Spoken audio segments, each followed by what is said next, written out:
asalaamaaleykum mbokk internet yi mbokk téléspectateurs yi safoo di seetaan TMS TV dalati leen ak jàmm ci seen télévision bi feeñal li na bu ngeen nekk nag ci seen émission bu am solo muy émission Tribune des Sports nag ñu ngi leen koy faral di defal chaque fois di ci wax ci championnat Sénégal di ci wax ci championnat bitim réew ak yeneen di ci wax sax ci wàllum làmb tey nag du ma wéet ci plateau bi dama ci ànd ak sama naataango doyen Aziz ñu ngi lay nuyu di la dalal ci plateau Tribune des Sports. maa ngi lay fay Saalum di nuyu téléspectateurs yi ñuy seetaan ak internautes yi. nuyu aussi tamit suñ caméraman yi ak borom kër gi. muy Thierno Moulay Sow ñu ngi koy ziar. ok doyen Aziz balaa ñuy wéyal waxtaan bi dañuy commencer rek ngir joxe résultat yi nga xam ne mooy semaine bi passée muy résultat Ligue des Champions mu am ay surprise yu doy waar bu ngeen xoolee match entre Paris. donc ak FC Barcelone Paris daf ko fekki daal di koy dóor 4-1 ma continuer joxe résultat yi Liverpool moom daal di fekki Leipzig dóor ko 2-0 ñu gis aussi ki nga xam ne moo di Borussia Dortmund fekki Séville dóor ko 3-2 alors FC Porto ak Juventus Porto moo dalal FC Juventus dóor ko 2-1 donc noonu la fa résultat yi demee donc ñu xool noonu gis ne ki nga xam ne moo di Paris Saint-Germain mu nekk lu doy waar fekki daal di fekki ki nga xam ne mooy FC Barça ku nekk xam na ne équipe bu dëgër la fa la Messi nekk équipe bu xereñ la mais Paris fekki ko dóor ko ngay yaakaar yow sa xalaat est-ce que jàpp nga ne bu Barça ñëwee Paris est-ce que dina mën a créer surprise. waaw xam nga Saliou. Parisiens yi ils sont capables du meilleur comme du pire. maanaam tey ñu ngi jàpp ne Paris mën na maanaam confirmer li mu def à domicile. mais bu ñu xoolee tuuti am na 2 ans ou un peu moins de 2 ans Paris daf ko gagné woon. à l'aller ba mu ko gagné à l'aller ñëpp ne Paris dina jàll. Barça ñëw def ko mooy remontada boobu ñu dégg defe naa 6-1 la woon su ma juumul. donc score boobu kenn xalaatu ko woon. mais dafa am ñaar yu ci am.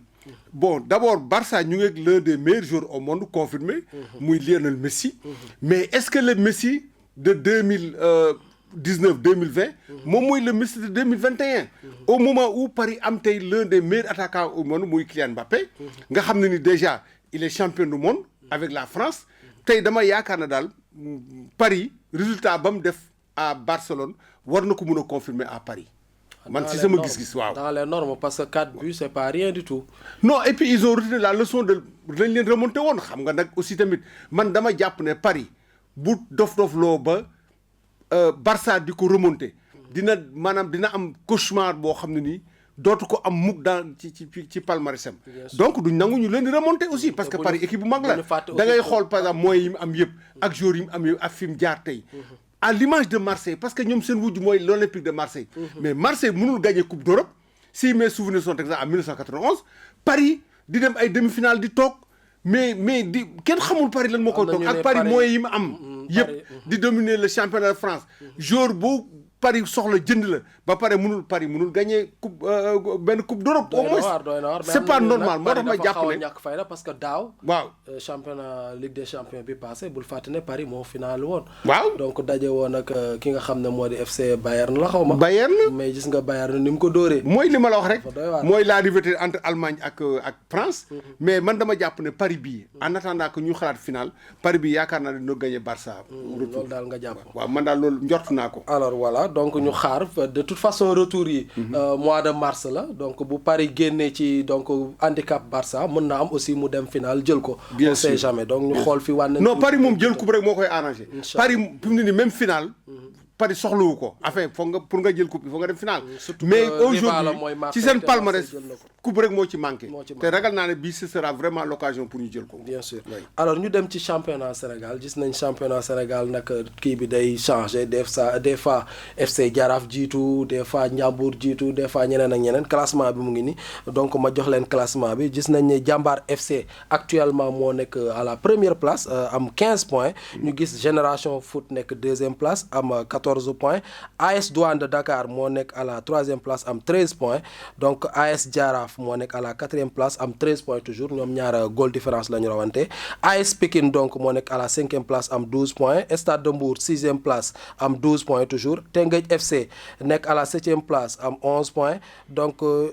Seneps Excellence FC nekk à la huitième place donc am 9 points AS Dakar Sacré-Cœur nekk donc à la neuvième place am 9 points AS donc Ndiambour nekk à la 10e place donc am 8 points ñu dem Casa Sport mu nekk à la 11e place am 7 points Mbour Petite Côte nekk à la 12e place am 7 points toujours alors US Gorée nekk à la 13e place am 4 points UGB Ñaari Tali moom dafa mel na moo mujj moo fermer la marche donc nekk à la 14e place am 3 points ban commentaire ngay am ci championnat Sénégal. waaw commentaire bi ma ci am benn position daal laa mënul d'accord muy position Teungueth FC parce que Teungueth FC bu ñu fàtte ne moom moo ñu représenté Sénégal. te mu ngi nekk à la 7e place. à 7e place foofu du place am. parce que daaw moom moo jiitoon ci championnat bi. jiitoon lu bëree bari ñëpp naan championnat bi bu fi yemoon sax Teungueth FC daf koy daal di gagné. bon mu génn aussi au premier tour gis nga ko damit génn vraiment brillamment. gagné fi équipe yu mag. arrêté championnat bi daal di koy kii bàyyi mu nekk. voilà donc mu dem gis nga ko match aller bi Al Ahly 2-1 la ko gagné ñëpp am yaakaar ne retour war na ko gagné. te boo xoolee le football égyptien mooy le meilleur football en Afrique. parce que aujourd'hui le football égyptien est à 7 titres kon nag mun naa yaakaar ne Teungueth FC place bi mu nekk du place am. et puis surtout investissement bi nga xam ne ni tey le président Babacar Ndiaye def na ko. ñu yor un des meilleurs entraîneurs muy en l'occurrence Dabo. man dama jàpp ne xëy na bu championnat bi continuer Teungueth FC place bi mu nekk dina fa jógee. beneen bi mooy les deux clubs de centre de formation muy à savoir. Jàmbaar ak Génération Foot xam nga dafa am dualité boo xam ne mu ngi am ci ñaari côté yi. maanaam club traditionnel yi tey ñi leen boot tey mooy Jaraaf ak Teungueth FC et peut-être à la limite un Pikine nga xam ne ni bon mu ngi ci gannaaw mais mu ngi ñëw. mais beneen bi mooy les centres de formation à l'image de Jàmbaar ak de Génération Foot. équipe yooyu normalement chaque année war nañ mun a am dara parce que dañoo am loo xam ne équipe traditionnelle yi amuñ ko parce que quand tu t'appelles centre de formation joueurs yi nekk comme ay professionnels ñu bokk fu ñuy fanaan di bokk fu ñuy yendu di bokk lu ñuy def lépp nga xam ne ñoom football rek mooy seen métier franchement ñooñu war nañ mun a am résultat te boo xoolee Génération Foot gis nga ko année yi jël na fi coupe jël na fi championnat te Jàmbaar aussi bi mu formé après 10 ans avec le président Saër Seck jël na fi championnat xëy na wàccoon na fi 2e division te boo xoolee la particularité mooy la seule équipe boo xam ne nii ba mu formé ba léegi dàqagul entraîneur muy en l'occurrence Boubacar Gadiaga moom c'est le seul entraîneur boo xam ne il est resté à son poste pendant 10 ans contrairement ak Ñaari Tali dafa am pression bu fa nekk parce que ñëpp xam ne Ñaari Tali équipe bu populaire la tey ñoom dàq nañ seen entraîneur muy Pape Bouna Thiaw nekkoon bu génération 2002 pour insuffisance de résultat mais am na aussi tamit beneen fait boo xam ne ni am na ci championnat bi muy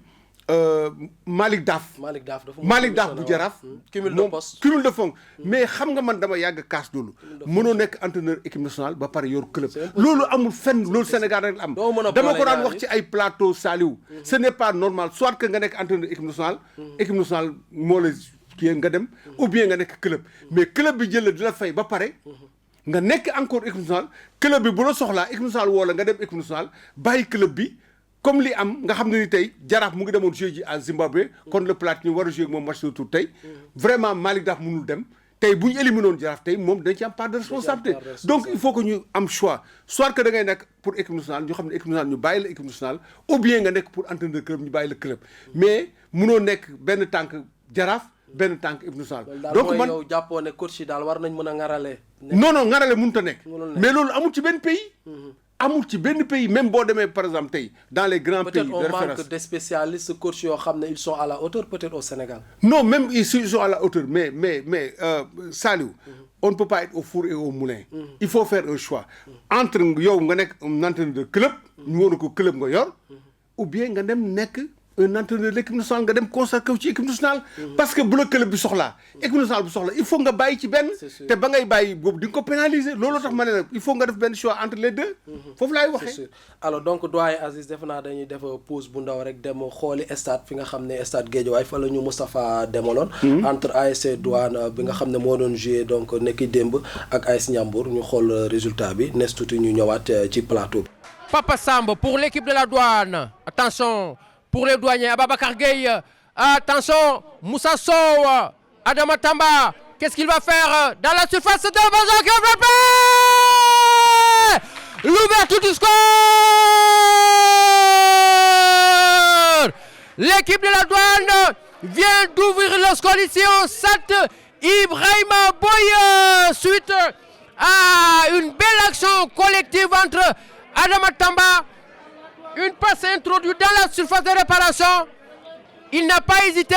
pour battre le gardien lougatois. Ici au stade Ibrahima Boye à la 44e minute de jeu. 1-0 pour l'équipe de la Douane face au Ndiambour de Louga.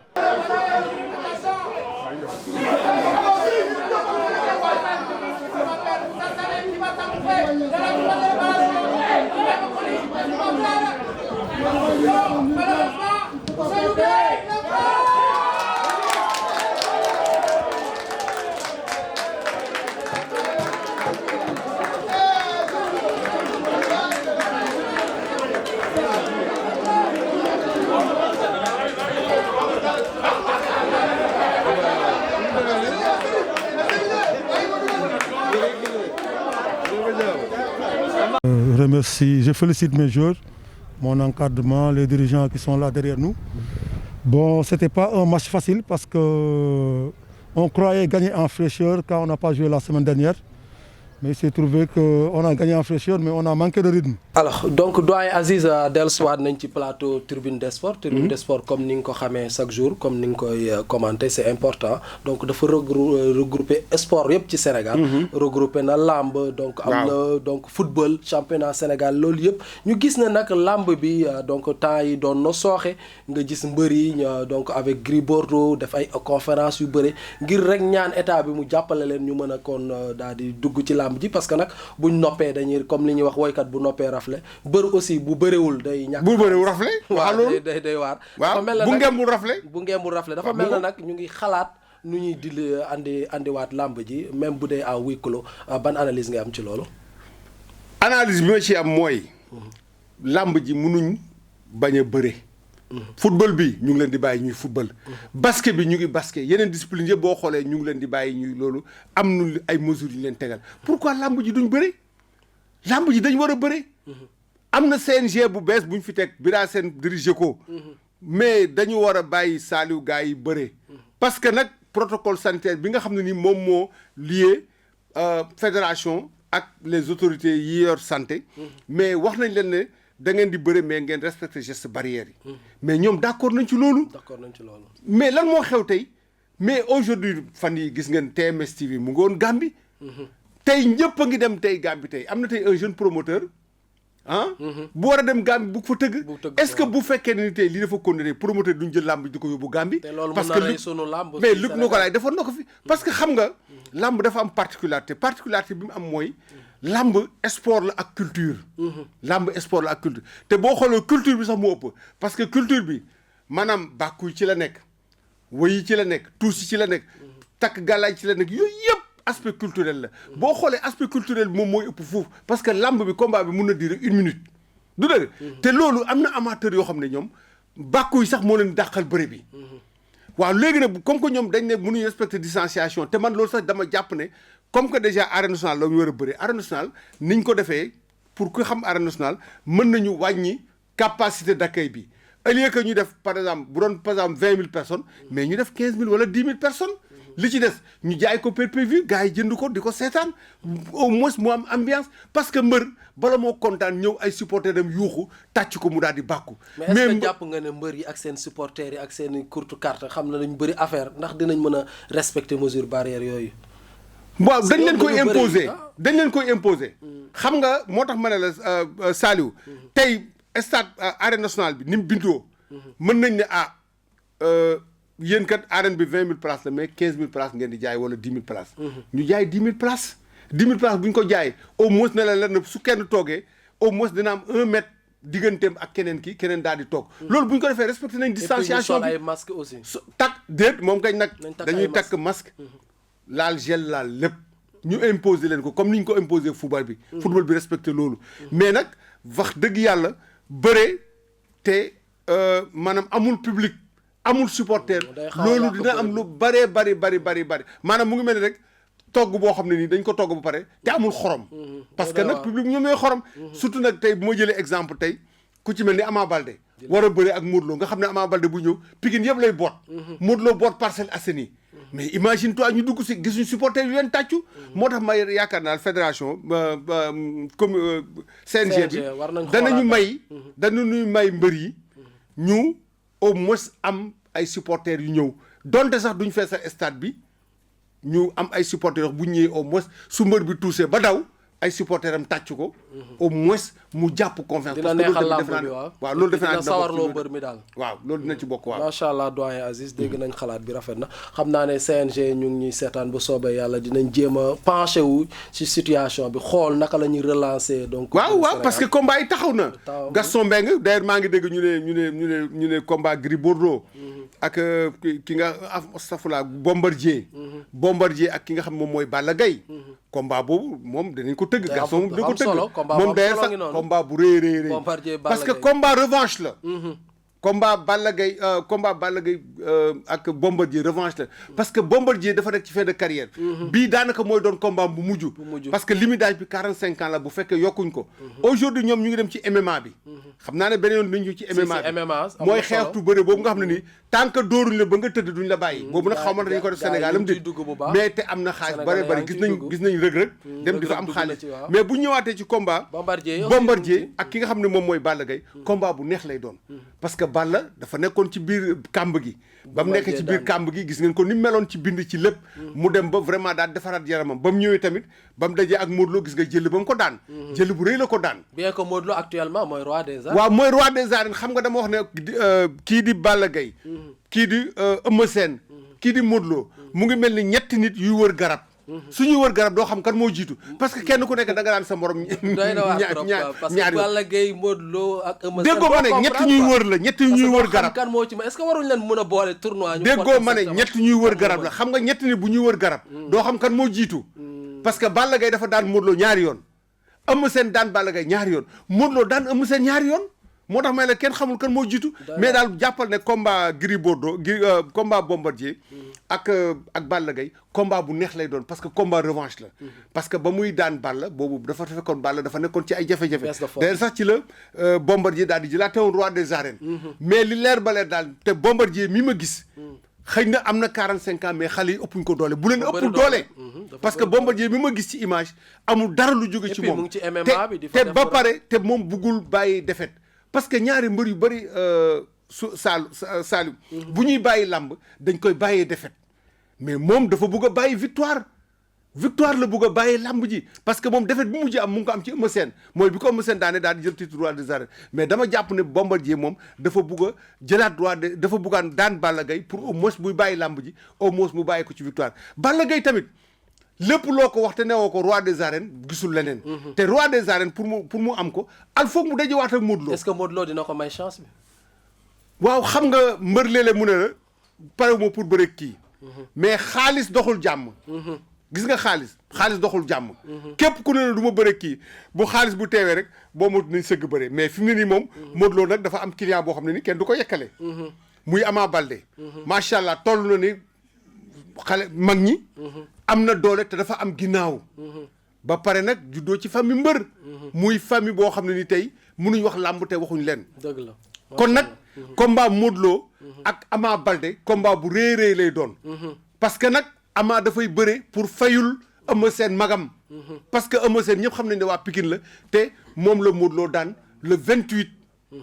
juillet 2019 au stade Léopold Sédar Senghor après 7 minutes de combat kon nag moom dafa bëgg a fayu vraiment pour non seulement revanche daan Modou Lo pour jël revanche ki nga xam ne moom mooy Eumeu Sène mais tamit roi des arènes mu ñamaat ko waaw na ko Tyson yóbbu woon Pikine Eumeu Sène yóbbu ko Pikine moom tam bëgg na ñam roi des arènes jàppaloo ne aussi ku mel ne Bombardier war na mën a jëlaat revanche am ci Tapha Tine xam nga Tapha Tine dóor na ko dóor yu metti ba bët yi xaw a suulu ñu jox Tapha Tine waaw ci kaw mu génn ci lii moom na génn ci d'abord ci daj dëpp gi daj dëpp gi mooy Balla Gaye numéro 2 am déet xale la macha allah mën na bëre am na taxawaay te moom presque dafa complet du dëgg te comme que moom combat revanche la xam nga ne Balla Gaye du nangu mukk Bombardier di ko daan ñaari yoon Bombardier tamit du nangu moom tamit jële défaite ci Balla Gaye parce que nag carrière am jeex na ba pare muy génne làmb ji ak défaite parce que nee naa la mbër yi bëre yëpp bàyyi bëre yëpp boo xoolee ñoom ñëpp défaite lañ bàyyi sauf ki nga xam ne ni moom mooy Baboy dong moo ci bàyyee làmb daal di bàyyee par victoire mooy victoire ba mu daanoon bàyyi ma ñoon en 2016 au stade Lamine Gueye de Kaolack mais ñi si des ñëpp dañ leen di daan rek ñu dem retraite dem bàyyi ji làmb mais nag ma yaakaar ne Bombardier mi ma gis moom tollagul fu mu naan xale yi bàyyi naa leen nag yàlla. dëgg la macha allah alors donc ñu rappeler championnat yi fi mu toll balaa ñuy tëj doyen Aziz parce que waxtu bi daf ñu xoj suñu réalisateur mu ngi ñu koy signaler ngeen gis ne nag championnat France bu ngeen demee ki nga xam ne moo di Olympique Lyonnais moo jiitu am 55 points Lille topp ci am 55 points PSG nekk à la 3e place am 54 points Monaco nekk à la 4e place am 49 points ñu fekk Rennes à la 5e place am 38 points Olympique de Marseille moo nekk à la 6e place donc am 38 points donc à la 7e place nous avons Montpellier mu am 38 points Lens nekk à la 8e place am 37 Metz à la 9e place am 35 et Angers am nekk à la 10e place donc am 34 donc yooyu ñooy 10 premiers yi ñu dem championnat Angleterre bu ñu ko xoolee Man City moo jiitu am 56 points Man United topp ci am 46 points Leicester topp ci à la 3e place am 46 Chelsea nekk à la donc 4e place am 43 points West Ham nekk à la 5e place am 42 Liverpool mu ngi à la 6e place Liverpool de Sadio Mané waaw foofu de place am à la 6e place moom dafa mel na coach bi sax daal dina avoué ne moom perdre na championnat bi parce que à la 6e place avec 40 points et chaque donc match yi passé donc dafa accumuler ay défaites mu nekk donc lu doy waar ci Liverpool à la 7e place nous avons Everton qui a 40 points Aston Villa donc se trouve à la 8e place avec 36 points Tottenham à la 9e place avec 36 points Arsenal à la 10e place avec 34 points donc bu ñu demee ci championnat Italie ñu ngi gis Inter Milan moo jiitu am 50 points Milan AC topp ci am 49 Rome topp ci am 43 donc à la 3e place Lazio nekk à la 4e place am toujours 43 ñoom dañuy rawante goal différence Juventus bu Cristiano Ronaldo moo nekk à la 5e place am 42 points bu ñu gagné keroog Naples bu Kalidou Koulibaly nekk nag à la 6e place moom ren dafa xaw a sori trop am 40 points ñu gis Atlanta nekk à la 7e place 40 points Sassuolo à la 8e place avec 35 points Vérone à la 9e place avec 34 points Sampdoria du moins à la 10e place avec 30 points donc ñu jeexalee championnat donc Espagne ñu gis Atlético Madrid moo jiitu ne am 55 points moo jiitu Barça moo jiitu Real Madrid moo ñëw à la 2e place donc am 52 points alors ñu gis FC Barcelone nekk à la 3e place bien que bon mu ngi pêché ci champion Ligue des champions mais fële am na position bu baax mu ngi ci podium bi mu ngi à la 3e place am 46 points FC Séville nekk à la 4e place am 45 points Real Sociedad nekk à la 5e place am 38 points ñu gis Real Betis nekk à la 6e place am 36 Villarreal nekk à la 7e place am 36 Levante nekk aussi à la 8e place am 31 Grenade nekk à la 9e place avec 30 points alors Celta Vigo moo nekk à la 10e place ak donc 29 points donc dañuy jeexale donc du moins des na benn championnat boo xam ne championnat majeur la mooy championnat Allemagne mënuñu ko ñàkk a tudd Bayern Munich moo jiitu foofu nekk am 49 points RB Leipzig moo nekk foofu à la 2e place mooy bi ñoom Sadio Mané dóor temps yële ci Ligue des Champions am 44 points donc Wolfsburg moo nekk à la 3e place am 42 points donc Eintracht nekk à la 4e place am 42 points Bayern Leverkusen moo nekk à la 5e place am 36 points Borussia Dortmund nekk donc à la 6e place am 36 points Union Berlin nekk à la 7e place am 33 Borussia donc beneen Borussia bi Mönchengladbach donc am nekk à la 8e place donc am 33 points Fribourg nekk à la 9e place am 31 Stuttgart moo mujj ci donc classement moo nekk je veux dire à la 10e place mujjul moo nekk mais moo nekk à la 10e place am 29 points donc loolu moo fi nekk ci championnat yi nga xam ne mooy championnat européen championnat majeur yi donc doyen Aziz gis nga ko noonu gis nga championnat France bien que Paris Saint-Germain xaw na sori ci championnat bi mais terewul mu dem fekki Barça daal di koy dóor mel na ne kon championnat France mu ngi xaw a jóg. waaw mooy les dimensions humaines ne se ressemblent pas mais cette équipe du Paris Saint-Germain comme je l'ai dit n'a plus rien à prouver au niveau de la France mais aujourd'hui le seul objectif mooy au moins gagner pour la première de son histoire un titre européen te ils sont sur la bonne voie. bien sûr alors donc ci loolu ñu bàyyi la nga tàggatoo. waaw xanaa di la gërëm bon di nuyu di gërëm aussi téléspectateurs yi ak suñu caméraman yi nga xam ne vraiment ñoom ñooy jàppale pour la réalisation de ce plateau d'excellence on vous donne rendez-vous la prochaine fois. à la même fréquence. Alors merci beaucoup doyen Aziz donc di kontaan ci wuyu si bi ñu wuyu si ci plateau Tribune des Sports. So that was your broadcast, Tribune des Sports, very nice done, and we are doing it every time for you, talking about football, talking about basketball, talking about wrestling, every time for you. Alors c'était donc votre émission Tribune des Sports que nous réalisons chaque jour, donc avec des invités de marque, avec des consultants comme doyen Aziz, tout simplement pour vous faire vivre donc les moments de sport. Nous parlons donc du foot, nous parlons donc de la lutte, nous parlons du basketball, nous parlons de n'importe quelle compétition sportive, tout simplement pour vous faire plaisir, chers internautes, chers téléspectateurs. Alors merci de nous avoir suivis sur votre plateau TMS TV. On vous donne rendez-vous dans d'autres émissions.